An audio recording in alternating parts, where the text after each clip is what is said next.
Boa noite a todos nós, a nossa gratidão ao Toninho e as nossas vibrações positivas para ele, para que ele possa recuperar bem rapidinho. Sejamos todos nós bem-vindos à Fraternidade Espírita Jesus de Nazaré, aqui de Bernadas, Rio Manso, Minas Gerais. Nós vamos estar fazendo aqui uma leitura do Agenda Cristã, Chico Xavier, pelo Espírito André Luiz, a lição 19. Questão de escolha. Procure um delinquente e encontrará muitos malfeitores. Necessário, então, que você possua imenso cabedal de amor para renová-lo, sem fazer-se criminoso também. Questão de escolha. Busque identificar uma falta e achará inúmeras. Chegando a essa situação, é imprescindível que você esteja bastante esclarecido para não acrescentar seus erros aos erros alheios. Questão de escolha. Tente situar um espinho em vários espinheiros. Você virão ao seu encontro. Em face de tal contingência, é necessário que você permaneça eminentemente equilibrado para não se ferir. Questão de escolha. Fixe com demasiada atenção uma pedra na estrada, e em breve o solo estará empedrado a seus olhos. Depois disso, você necessitará de muita resistência para não sucumbir às impurezas da jornada. Questão de escolha. Aproxima-te do bem, procurando com decisão e bondade. E a bondade virá iluminar o seu caminho. Somente aí você surgirá perfeitamente armado para vencer a guerra contra o mal. Questão de escolha, Agenda Cristã, Chico Xavier, pelo Espírito André Luiz. Nossa gratidão a Deus, nosso Pai, a Jesus, o amor de nossas vidas e a espiritualidade amiga. Vamos respirar bem fundo, serenar os nossos corações e levar o nosso pensamento a Deus. Agradecer a Deus pelo dom da vida, pela oportunidade da encarnação, por esse momento de estudo e reflexão. A nossa gratidão a Jesus, que é o nosso irmão maior, o amor de nossas vidas, que veio até a Terra e se fez o Evangelho vivo, nos ensinando que era o caminho, a verdade e a vida. Gratidão, Jesus. Gratidão a Maria Santíssima, que é a mãe de Jesus e também a nossa mãe, que nos auxilia e auxilia aos nossos irmãos que estão no vale. Gratidão à espiritualidade amiga, ao nosso anjo da guarda, aos nossos mentores, ao mentor aqui da Fraternidade Espírita Jesus de Nazaré, de Bernadas, Rio Manso, Minas Gerais. Que nesse momento essas nossas vibrações, esse nosso pensamento no bem, possa estar indo de encontro a Deus e a Jesus, a espiritualidade amiga, e que a espiritualidade amiga possa estar do lado da nossa irmã Andréa Parreira, a intuindo, para que ela possa trazer para a gente bastante esclarecimento. Do nosso lado, abrindo os nossos corações para que possamos verdadeiramente compreender e colocar em prática. Então, Senhor, nós te agradecemos. Pedimos também que possa estar levando conforto e alento a todos os nossos irmãos que estão nas penitenciárias, nos asilos, nos hospitais, nas creches, nos orfanatos, em leito de dor, irmãos com pensamento não bacana, que cada um possa receber, e nós também possamos receber esse alento, esse conforto que vem de Deus, de Jesus. Senhor, nós te agradecemos e te pedimos para que possamos iniciar os estudos da noite de hoje. Que Deus os abençoe. Nossa gratidão a todos nós. Andréia, seja bem-vinda, nossa gratidão. Eu que agradeço, desejo uma noite muito iluminada para todos nós, e que, como você disse, estejamos abertos, né, ao aprendizado e consigamos colocar em prática, né, o que a gente conversar hoje aqui, durante esse tempo, nessa noite. Conforme a apresentação aí, a gente vai trabalhar com o livro, né, Evangelho por Emmanuel, os comentários às cartas de Paulo, de Chico Xavier.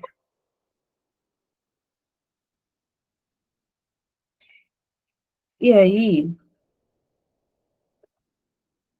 a parte que a gente escolheu para trabalhar foi Timóteo 4:7, combati o bom combate, terminei minha carreira, guardei a fé. Bom, então, todos nós estamos a caminho na evolução. Alguns, assim, está aparecendo direitinho o slide, Ademir?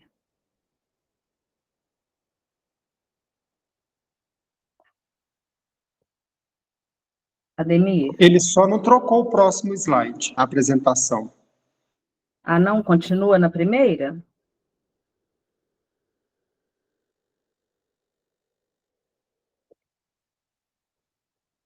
Só um minutinho, então. Trocou. Trocou? Então, tá bom. Acho que pode deixar assim, eu consigo trocar? Dando?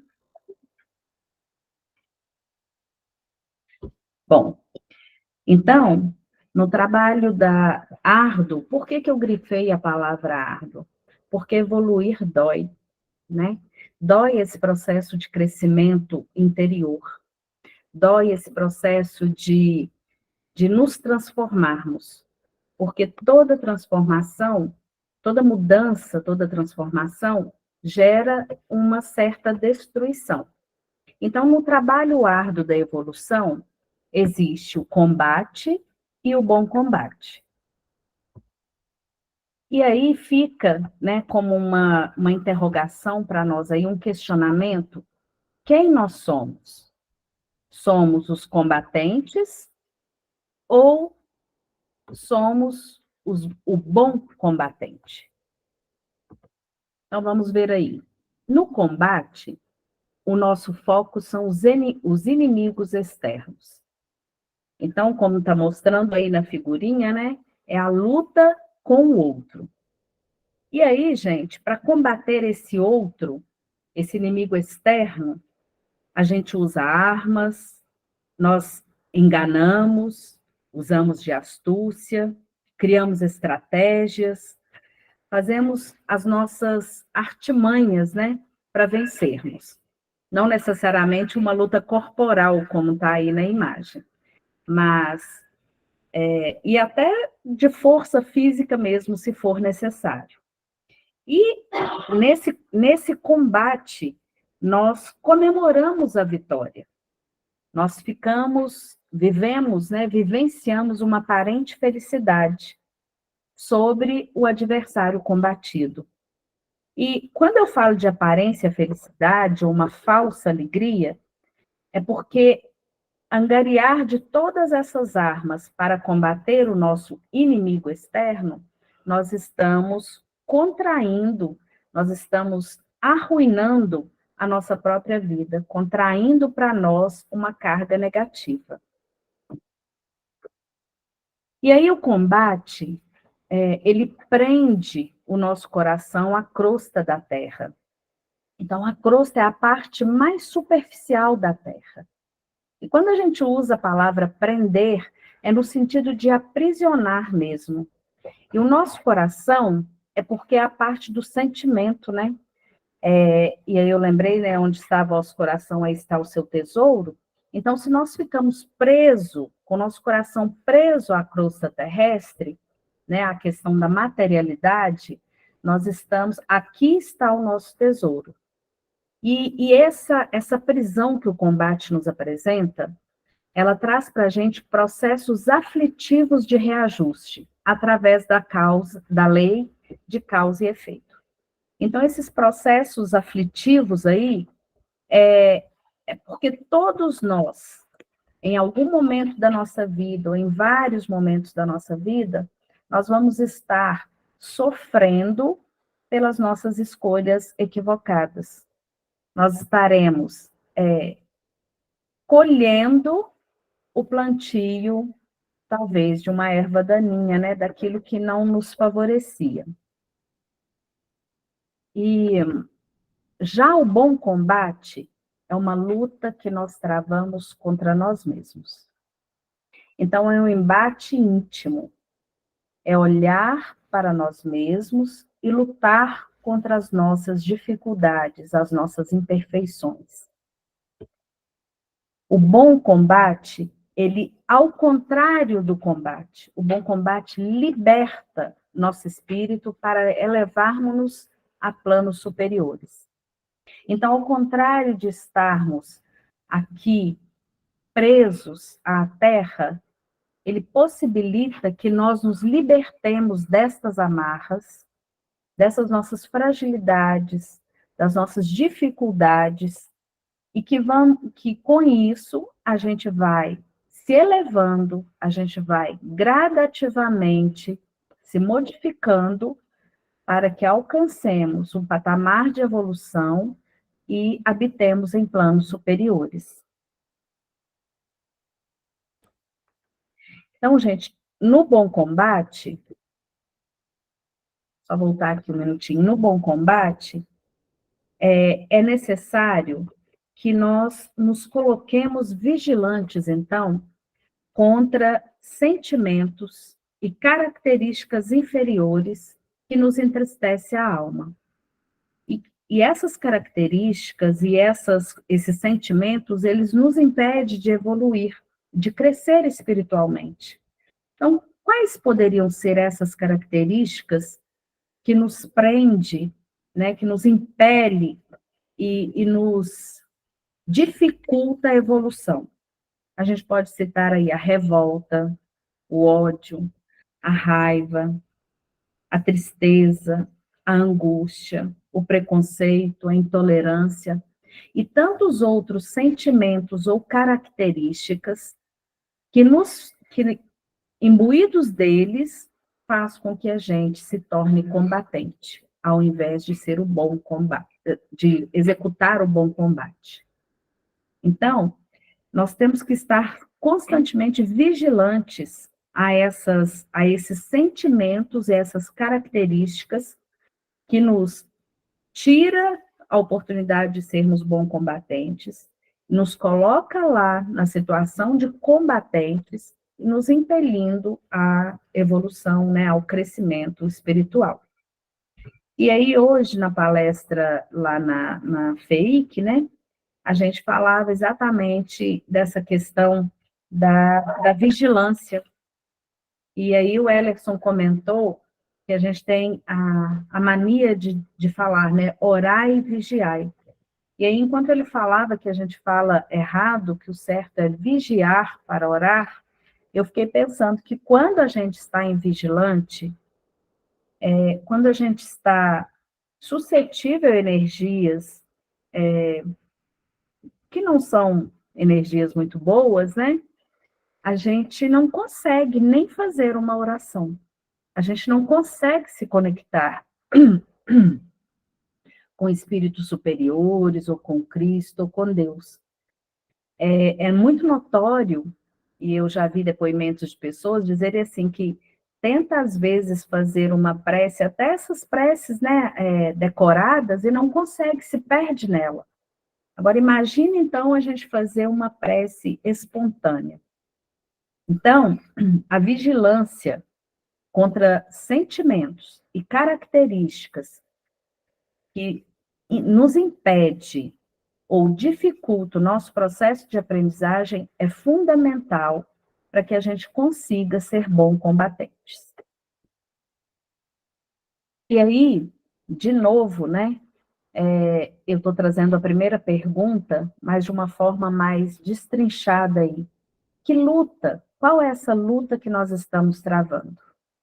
Nós estamos travando uma luta contra os outros, né? Quando a gente se revolta com certas situações, quando a gente fica magoado, quando a gente quer modificar o outro, ou contra as nossas próprias mazelas, as mazelas que habitam em nós, contra as nossas imperfeições, as nossas dificuldades, as nossas características, né, inferiores. Onde está? Qual é essa luta? Como que nós reagimos diante da possibilidade de travar uma luta contra nós mesmos? Porque travar uma luta contra o outro é uma situação muito fácil de acontecer. E eu gostei muito quando o Ellerson falou assim, que a gente abre o olho de manhã e às vezes se depara com um dia maravilhoso, né? O sol que está fazendo ali a sua contribuição para iluminar o nosso dia, um céu azulado, ou uma chuva gostosa para refrescar. E aí a gente pensou, hoje o dia vai ser maravilhoso. Mas aí basta uma coisa pequena. Ele citou coisas que, assim, corriqueiras, mas basta, por exemplo, se encontrar com uma pessoa e você cumprimentá-la e ela não te responder, talvez por não ter ouvido, por estar distraída. A energia da gente já vai se modificando. Agora, imagina uma coisinha maior, que é quando uma pessoa, por exemplo, faz alguma coisa que não nos agrada. Então, a gente parece que já anda munido, né, de armas para lutar contra os outros. Pronto para se defender ou para atacar. Isso é tão normal que às vezes a gente não entende como uma aquisição de energia ruim, uma mudança na nossa vibração, não. A gente acha que é nosso direito fazer isso. A gente acha que é o correto a fazer, é revidar. Né? E aí, Ademir, a gente às vezes está, né, nos nossos estudos, ele comenta, é verdade, a mágoa, né, essa má água que a gente carrega, ela vai mudando o nosso humor, que começou de manhã, quando a gente abriu a janela e viu o sol, e ela vai se modificando ao longo do dia, de forma que ao findar o dia, a gente está tão carregado, está tão pesado o fardo que a gente angariou durante o dia, que a gente não tem forças nem para se conectar à noite com os nossos familiares ou com Deus. Já quando a gente acorda predisposto a lutar contra as nossas mazelas, né, contra as mazelas que habitam em nós, é uma luta difícil. Primeiro, porque o primeiro passo é enxergar, é reconhecer que nós temos, né, essas dificuldades, ou esses defeitos, ou essas imperfeições. E pode parecer normal que as pessoas lidem bem com isso, mas infelizmente não é. É doído e é difícil admitir que a gente tem essas dificuldades. E aí eu me lembrei uma vez, eu estava conversando com um grande amigo nosso lá da fraternidade, da FEIC, o Itamar, e a gente conversando sobre atuar em diversas situações, e eu falei com ele que eu tinha muita dificuldade em algumas coisas. Aí ele falou assim, dificuldade não, é orgulho. Na hora eu fiquei tão constrangida, porque eu não interpretava a minha falta de ação, nessa situação específica, como orgulho. Eu achava que era qualquer outra coisa menos isso. E aí, quando ele falou, eu fui me analisando e fui obrigada a concordar com ele, porque eu não queria fraquejar, eu não queria deixar a desejar, né? Então, por isso que eu não fazia. O medo de não fazer certo era a roupagem que eu dava para o orgulho. Então, não é que eu consegui mudar desde então, mas eu passei a ver em mim características que eu não via. Então, o primeiro passo é a gente olhar para nós mesmos, né? Que eu nem chamaria esse primeiro passo de uma reforma íntima. Eu diria era olhar no espelho e enxergar o nosso interior, né? E, a partir daí, ver o que a gente pode modificar agora, o que a gente pode transformar nesse momento. Na verdade, qual a parcela de transformação cabe em cada mazela e começar a caminhar.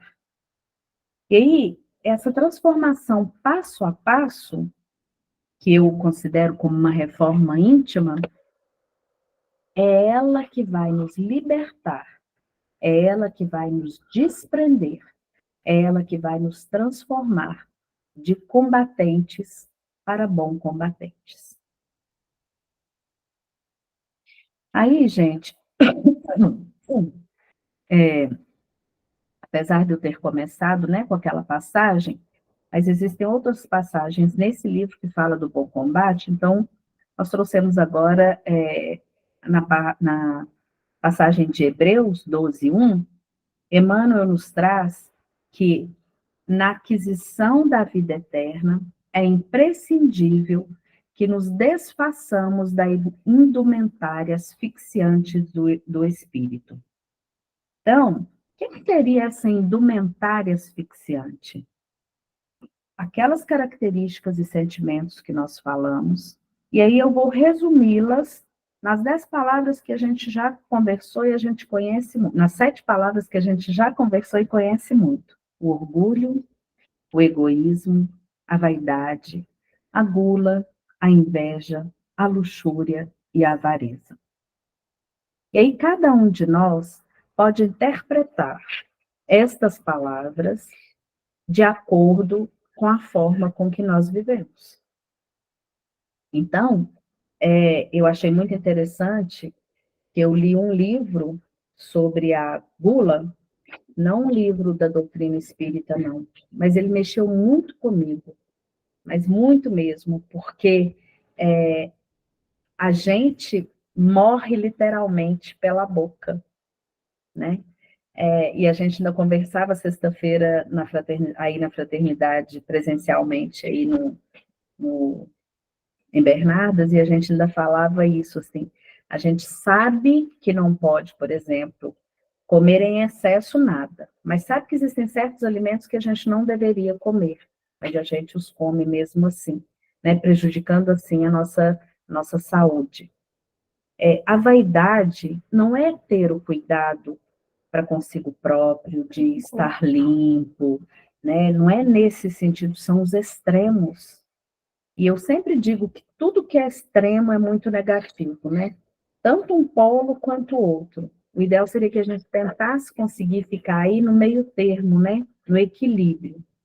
O orgulho, como eu acabei de dizer aqui em relação ao comentário, né, que o Itamar fez para mim, e o egoísmo, que a gente olha às vezes e pensa, não, eu não sou egoísta, não. Mas a própria situação de querer muito, né? Ou de escolher, lembrando aí do Chico, quando ele foi comprar os tomates, que ele pegava tomates bons e o tomate ruim, e a pessoa falou, Chico, tem tomate bom aqui, você está levando ruim? Ele falou, se eu levar todos os bons, não vai sobrar para os outros.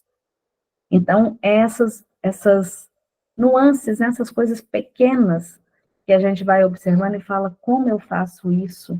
Né? E nem percebo. No livro da inveja, não sei se seria uma coleção que eu comprei, né? No livro da inveja, eu descobri que inveja não é você querer uma coisa igual o outro tem. É você que não tem condição de tê-la, não querer que o outro tenha. Então, quando a gente vai observando todas essas palavras com um olhar diferente, a gente vai descobrindo em nós um pedacinho, né, uma pontinha, ou às vezes, infelizmente, até uma ponta maior, né, de algumas delas ou de todas elas. Então, essa indumentária asfixiante, por que asfixiante?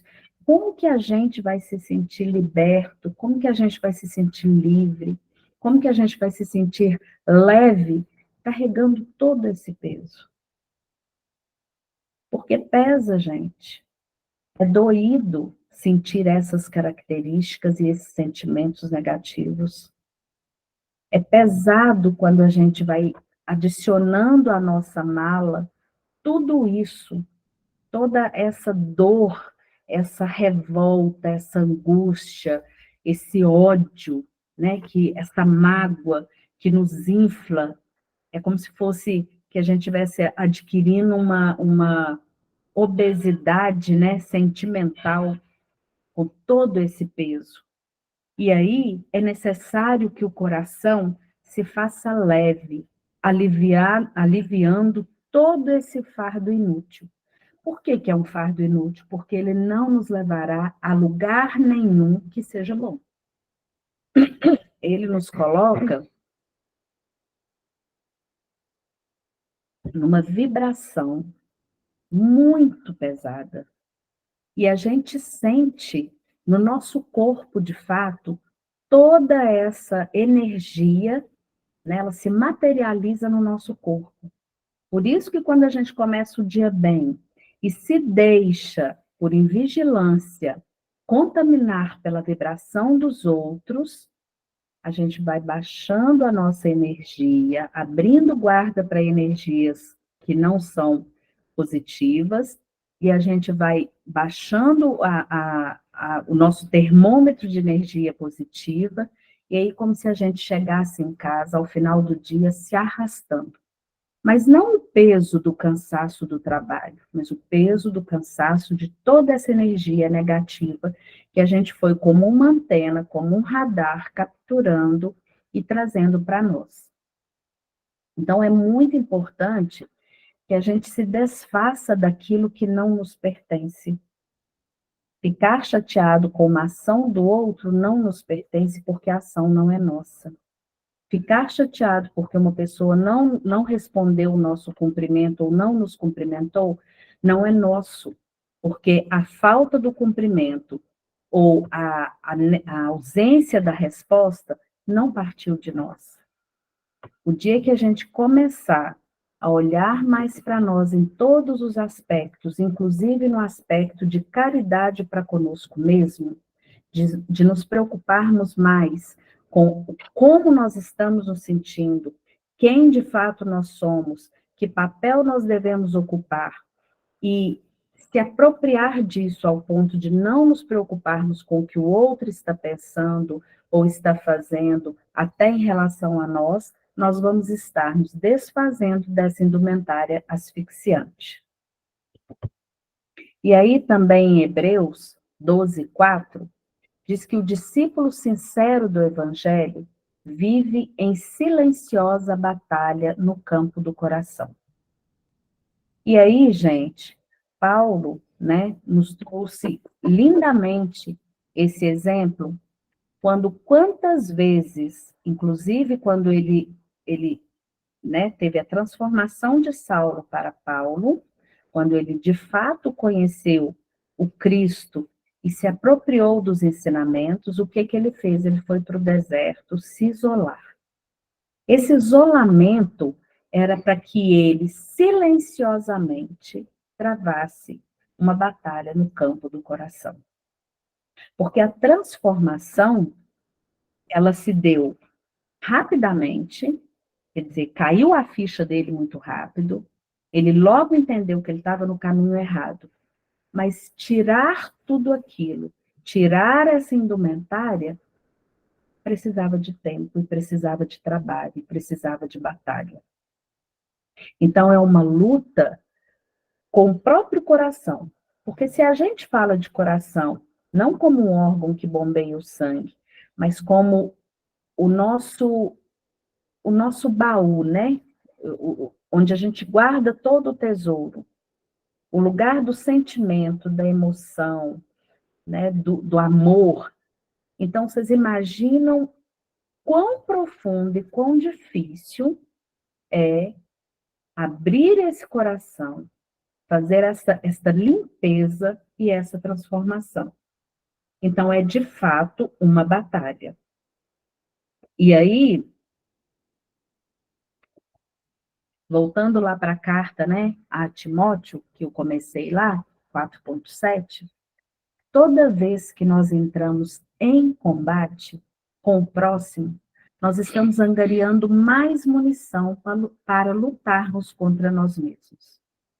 Então, toda vez que nós nos tornamos combatentes, ou seja, que nós empreendemos uma luta contra o outro, contra o mundo, né, contra o que está externo, além de nós, nós estamos guardando munição, ou seja, nós estamos arquivando mais coisas dentro do nosso coração, para que depois a gente precise lutar contra elas para nos tornarmos bons combatentes. Então, a vigília é para com a nossa energia, é para com os nossos pensamentos, com os nossos sentimentos, para que a gente não se fragilize, para que a gente não abra guarda, e para que a gente não se coloque aí como essa antena, né, captando toda a energia negativa, assim, e trazendo para nós como se fosse uma coisa da gente mesmo. A Carla levantou a mão aí. Carla, pode falar, por favor? Andréa, o áudio está muito baixo, não está dando para escutar direito. Ah, sim. Dá para fazer alguma coisa?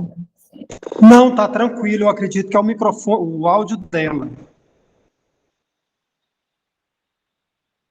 Ô, Carlos, às vezes, se você aumentar o volume do seu celular, não sei se você está ouvindo pelo celular, talvez melhore.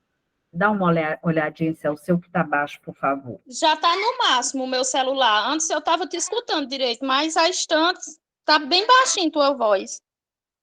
Ah, tá. Eu vou chegar mais próximo aqui do computador para ver se melhora um pouquinho, tá? E vou falar mais alto também.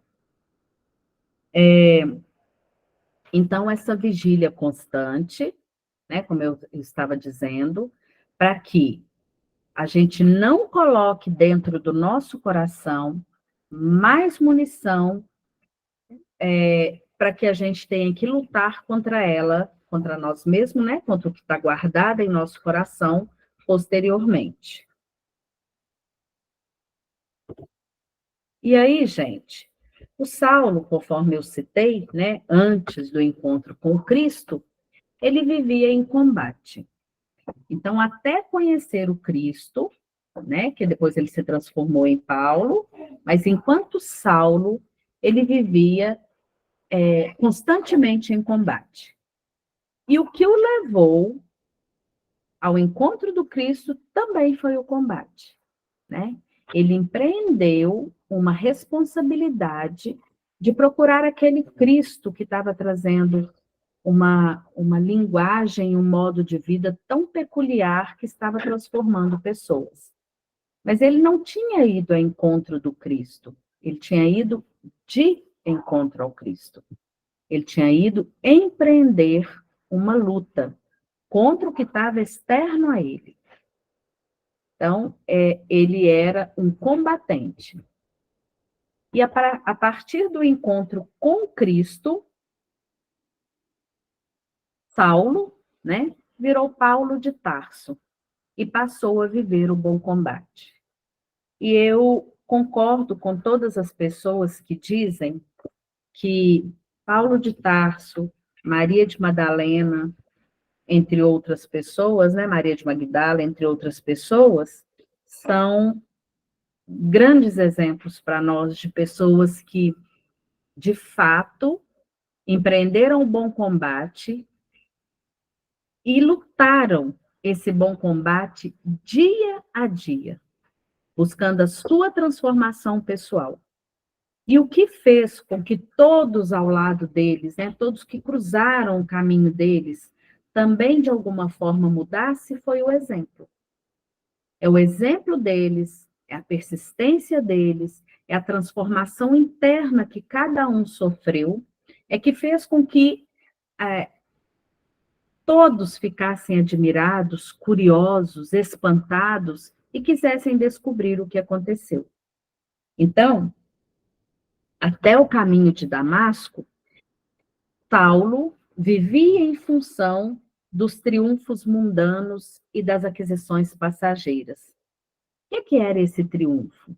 Ele era muito poderoso dentro do Sinédrio, ele era muito conceituado, ele era famoso, né? Além de infinitas outras qualidades, excelente orador, e ele seguia à risca tudo o que ele acreditava que era o correto. Então,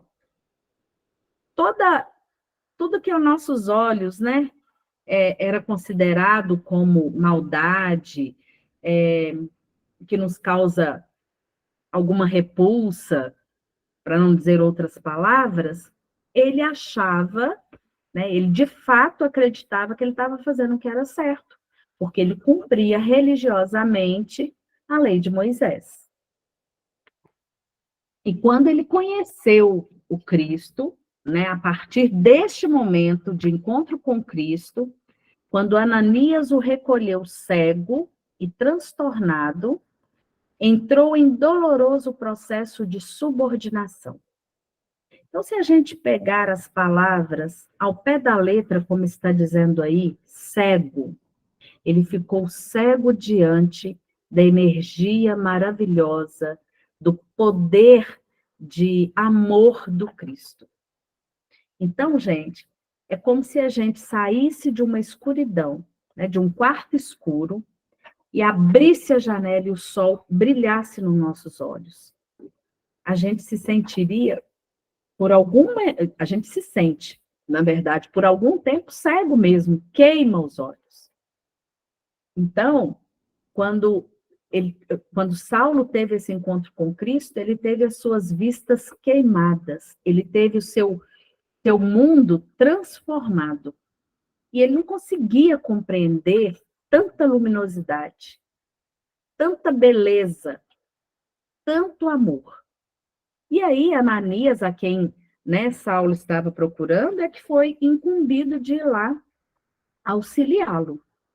E aí, quando Ananias o encontrou, uma pessoa tão poderosa, tão forte, transtornado, ele viu que Saulo estava sofrendo naquele momento, mas era um sofrimento de transformação. Ele passou do patamar de poderoso para o patamar de subordinado. Mas era um sofrimento que qualquer transformação causa. Então, não necessariamente seria, quando a gente fala de um processo de transformação dolorosa, é porque é difícil essa modificação. Mas foi a partir disso que ele, enquanto Paulo de Tarso, se abriu para o amor do Cristo. Mas ao se abrir para o amor do Cristo, ao se abrir para ser, né, um seguidor dos ensinamentos do Cristo, ele sofreu, porque ele foi incompreendido. Ninguém conseguia entender como que uma pessoa que não desprezava os ensinos do Cristo passou a ser o seu defensor. Ele foi desprezado pela sua família, pelos seus amigos, pelos seus colegas. Ele foi apedrejado porque ele seguia o Cristo. Ele foi perseguido quando ele passou através de suas cartas, divulgar os ensinamentos do Cristo. Ele foi aprisionado várias vezes e ele perdeu a força que ele tinha como Saulo, a força física, ele perdeu a vitalidade, porque a idade, né, já tira muito isso de nós, mas o estilo de vida que ele passou a viver, né, ele vivia em constante peregrinação, ele adoeceu, mas ele jamais deixou de servir a causa do bem. E com o Cristo, ele passou por cima de todo esse mal, de toda essa dor, de todo esse constrangimento e os insultos que ele recebia. Então, à medida que a gente vai vendo tudo que ele sofreu, né, tudo que ele passou aos nossos olhos, né, e quem já leu Paulo Estevão, né, o livro, a gente vivencia tudo isso, a gente até consegue, através da imaginação, ver isso tudo acontecendo. Pode imaginar como que Saulo, virando Paulo, abriu seu coração e tirou de cima de si toda essa indumentária asfixiante do espírito.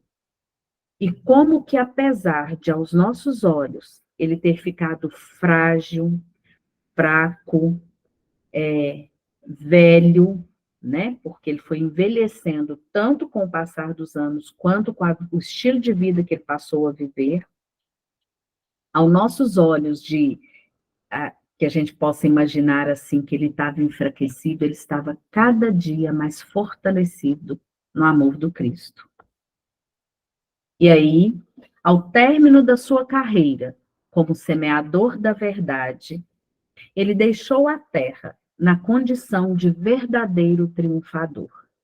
Então, o ex-conselheiro do Sinédrio, que tinha o físico altivo e forte.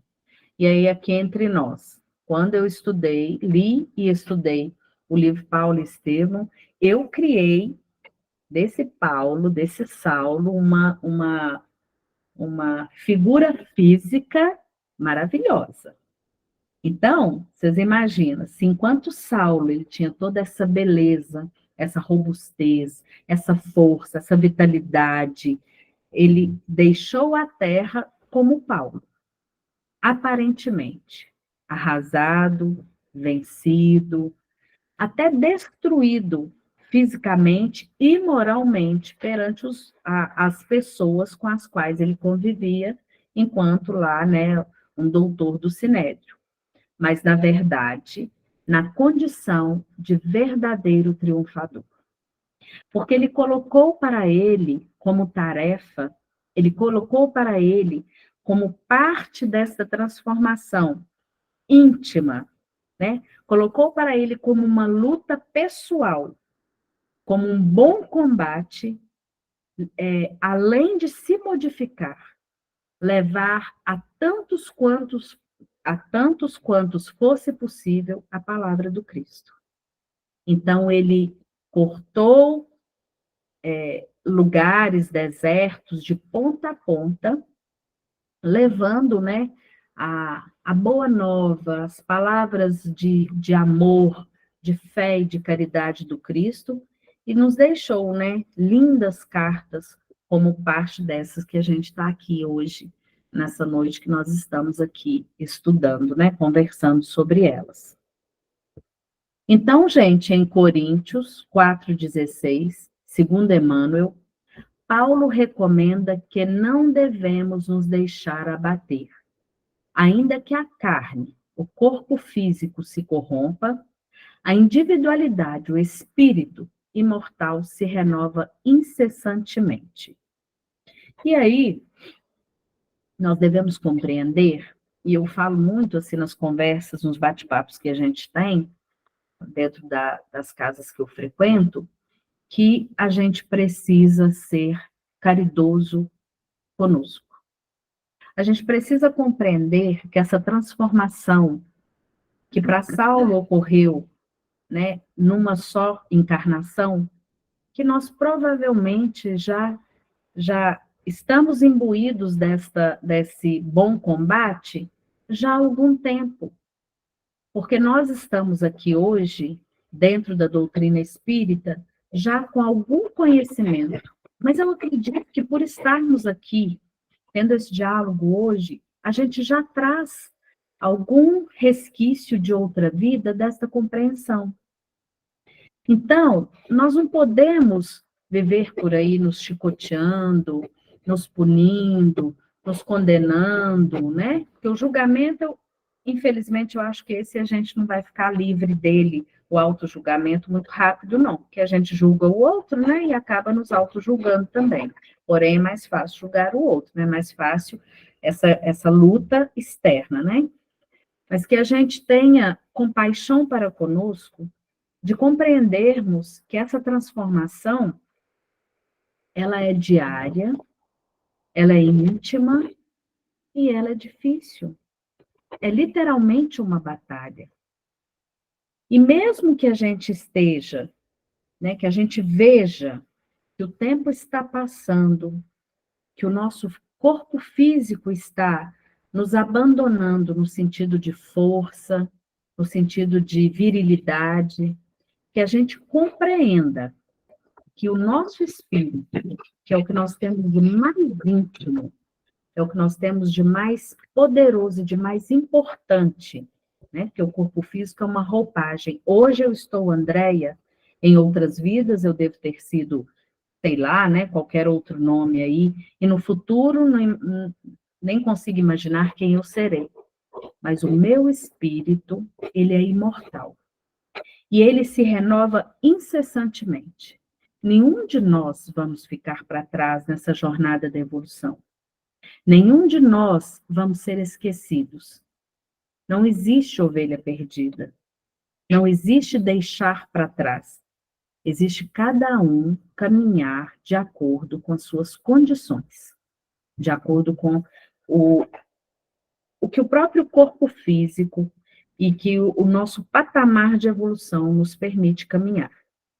Então, parar, desistir não, mas compreender que talvez, ou provavelmente, eu não serei Paulo de Tarso, né? Eu não serei Maria Madalena, eu não serei Madre Teresa, Irmã Dulce, Chico Xavier, mas eu serei Andréia nesta vida, caminhando a passos lentos, mas de acordo com o que o meu corpo e o meu espírito me possibilitam.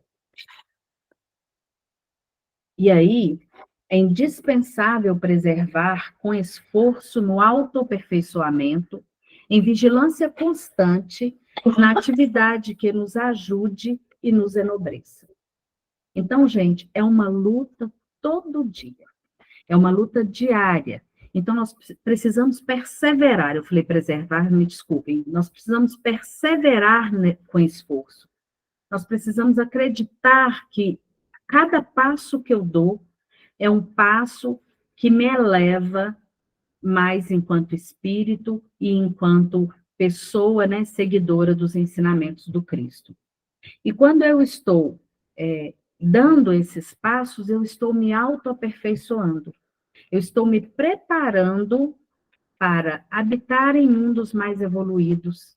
Eu estou me preparando para auxiliar o meu próximo, porque eu vou estar em condição, né? Vou estar melhor comigo, eu vou estar uma melhor pessoa, eu vou estar caminhando para ser uma pessoa de bem, né? Um homem de bem. Então, eu vou poder, quando nesse patamar, como hoje eu já consigo ajudar pessoas, eu vou cada dia estar em mais condição de ajudar o próximo. Então, a vigilância deve ser constante, para que eu olhe o caminho que eu estou seguindo e observe se eu estou me autoajudando para que eu enobreça a cada dia. E aí, guardemos, né, a lição e caminhemos para adiante, devagar, mas sempre. Então, desistir não é uma palavra que nós podemos usar no nosso vocabulário e nem na nossa vida.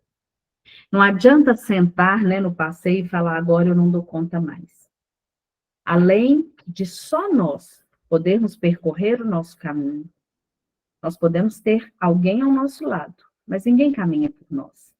Além disso, nós temos que saber que também é nossa responsabilidade colaborar na caminhada do próximo. E aí, né, completando aí, combati o bom combate, acabei a carreira, guardei a fé. Desde agora, a coroa da justiça me está guardada, a qual o Senhor, justo juiz, me dará naquele dia, e não somente a mim, mas também a todos os que amarem a sua vinda. Então, guardemos bem, a coroa da justiça é para todos que abrirem o coração para o amor do Cristo.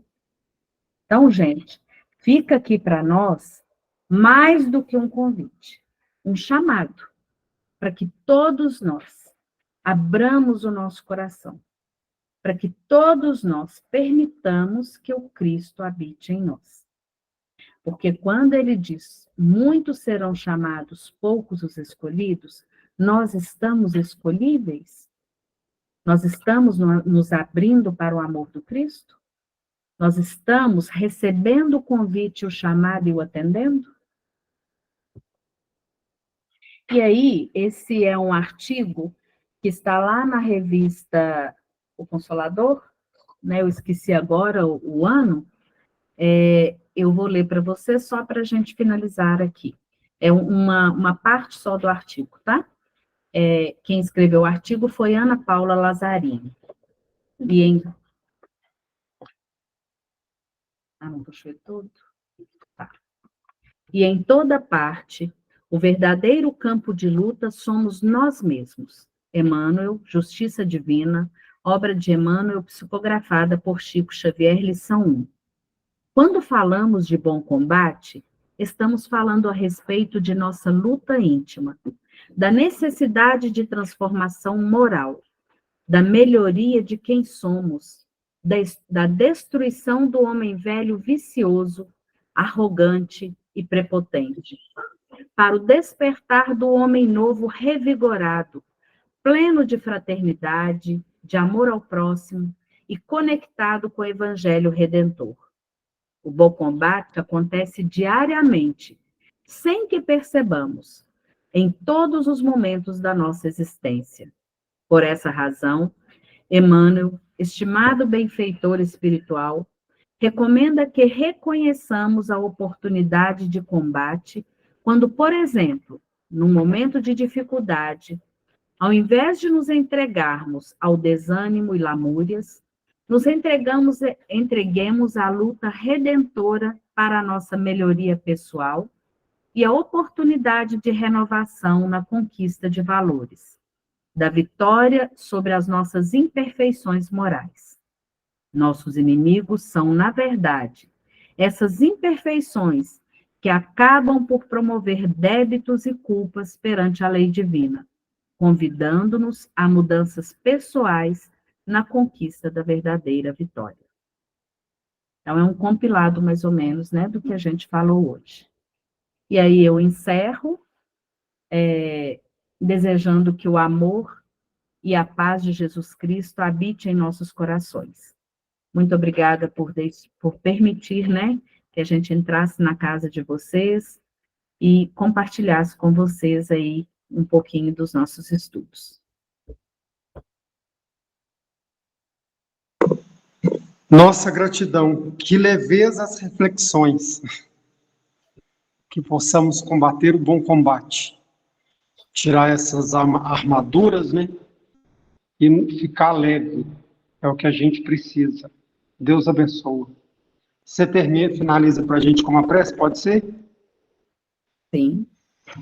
Então, vamos inicialmente, né, agradecer por essa oportunidade de estarmos aqui, juntos, conversando sobre os ensinamentos do Cristo, né, lindamente tragos aí, né, por Paulo de Tarso, por Emmanuel, por Chico Xavier, né, e por todas as pessoas que colaboram conosco, nos traduzindo para nós, né, em palavras mais acessíveis, né, todos essa riqueza de ensinamentos do Cristo.